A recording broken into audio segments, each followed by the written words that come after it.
Window dressing, how funds tidy up their balance sheets.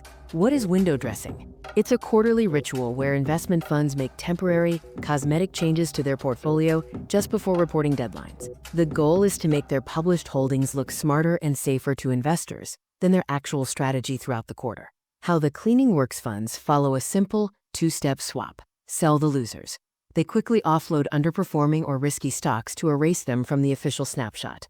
Buy the winners. They use the cash to buy recent top-performing, popular stocks. This makes it seem like they held these winners all along. Why do funds do this? Attract investors. A portfolio of recognizable winners looks more appealing. Justify management. It creates an image of savvy stock picking to justify fees. Avoid scrutiny.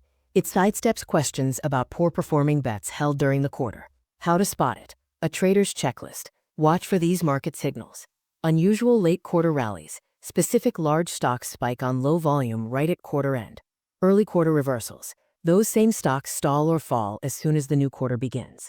High fund turnover. A fund's reported holdings change drastically from one report to the next. The key takeaway for traders: don't chase every end-of-quarter breakout.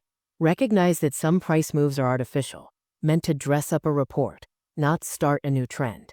The most reliable moves often come after the reporting window closes, when real market forces take over again.